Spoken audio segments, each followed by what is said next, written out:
Are your students not engaging in your lessons? Instead of just giving them that objective that your admin loves so much, how about giving them a purpose as to why they're learning what you're serving? So John, have you ever been in your classroom and admin walks in and in horror you look up at the board and what's not written there? Oh, the objective. The objective? And usually there's an inappropriate joke. Exactly. Yeah. It's happened to all of us, and it's got me thinking. The objective is helpful, but what about actually giving these kids a real purpose? One of the reasons that we think that students aren't engaging in lessons is the fact that they don't really have any sort of buy-in. They don't really know why they're learning what they're learning. And in our modern world, with these cell phones, with the entire world's knowledge at your fingertips, we need to be providing students with a real purpose as to why they're doing what we're doing in these classrooms. Just having them walk in and saying, this is what we're doing today, without providing that purpose, it kind of leads them into an area where they question, why are we doing it? Why bother? Why bother? But when we give them a real purpose as to why they're even in school to begin with, why they're in our class, and why they're doing our lesson, they get some buy-in. They understand that this is something that I can actually apply to my life. And sometimes it's difficult, and John and I will get into this. Maybe it was easier for him and I sometimes. But in general, we can always find a purpose as to why we are learning what we're learning in our classroom. And once we provide that purpose, students will buy in more. Will every student buy in? Maybe not. But we will certainly get a lot more buy-in from a lot more students.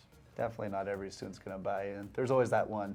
There's always that one. Dang it, Timmy. About midway through my career, the idea of putting an objective on the board came about, and people started doing it, and I totally understood why. It gave the students an objective. We're sitting here and we're going to learn this. But the objective tended to be very educational. We're going to learn this, that, and the other thing. And what I started doing in my classes is saying, hey, we're going to learn this because you can actually take this and apply it this way in your life. And to me, adding the purpose along with the objective, because let's face it, it's not going anywhere, would really, really help that. And I think John and I were very fortunate. John taught some science classes that it was easy. I taught some CTE and business classes where it was very easy to define purpose. If you're enjoying the information, please support us, like and subscribe. We'd appreciate it. Forensics was an easy class to do that with because it's already an applied branch of science, right? It's directly related to a career. Forensics. So that was really handy in having that bit of buy-in. If the kids had any sort of interest in that field at all, they're like, this is applicable. Your students would come down to my classroom so excited about their forensics class. And not only did it apply to a possible job, it also applied to their lives in the sense that, movies, social media, always has references to crime and all the other kinds of things that happen in our lives. So it was very applicable to their lives. They were learning something that they understood and got excited about. And likewise, in a lot of my CTE courses, especially in the later years, once social media started to hit, I was like, you're gonna learn video editing because now you can make your own social media posts. Now you can become your own content creator. And there was a lot of buy-in. I would also say, no matter what career you're gonna go into, it doesn't matter what you go into, you're gonna need to make presentations. You're gonna need to sell your idea to somebody. So it was very, very easy to make those purposeful connections to what we were learning and what they were actually going to do in the real world with it. It gets a little bit more tough when you get into other subjects. Another subject I taught was economics, and John taught a bunch of different sciences, and sometimes defining purpose in those was rather difficult. With biology, there's a couple of topics that always kind of get some flack. One that I would say is, the cell cycle. A lot of kids ask, why are we learning this? But yeah, I don't blame it. But I would always tie it into something really prevalent in the medical field. Because cancer, at the end of the day, is the cell cycle that is uncontrolled. So I would always try and bring it into a heavy focus of, here's the cell cycle and here's what happens when it's wrong. So ideally, they can start looking into research about cancer and its impacts. And unfortunately, a lot of us have family members or even ourselves sometimes with cancer. And learning about what actually happens at the cell level can be fascinating. And also, it's just something that you know now in your life. If it comes up, you can deal with it a little bit better. Economics was another class where a lot of students had a real difficult time appreciating what was going on in the classroom. And we, of course, went over all the big topics, the macros and the micros and all that good stuff. But at the end, I would always bring it back to personal finance, business finance, entrepreneurship, stock trading, investing, retirement, so it became applicable in their lives. Understanding when we're in a recession, when we're doing well, and how to deal with those moments, and teaching the student this is information that can really be useful in your life when these moments arise. If you hear a recession is coming, it's probably a good idea to start saving money. Cut back a little bit. Maybe don't make that big purchase that you're planning on.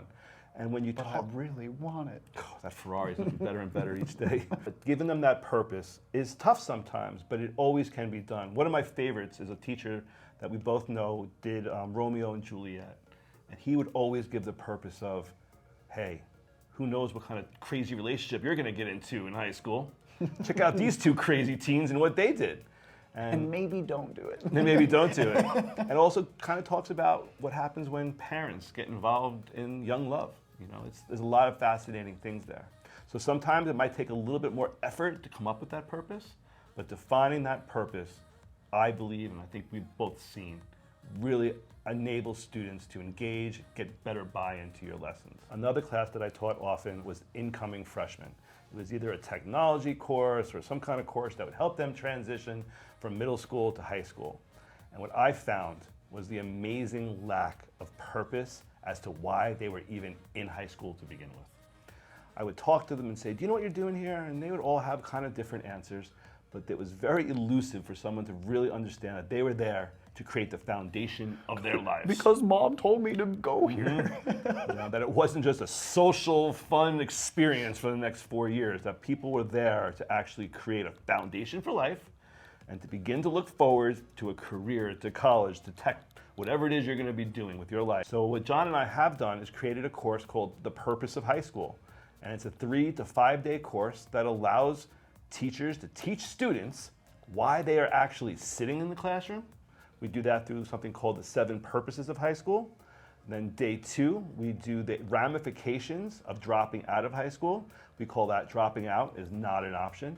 And on day 3, we cover different types of habits and different types of goals that students can set to make high school doable and get through it in a successful manner. If you want to check out our courses, they're on Teachers Pay Teachers. We would love for you to do that. If you get kids to have buy-in on the whole process of high school, I mean, that's some buy-in for everything that they might touch. Granted, you still want to make sure that they have buy-in for the individual topics that you're teaching, but hopefully this sets some important groundwork to at least get them going.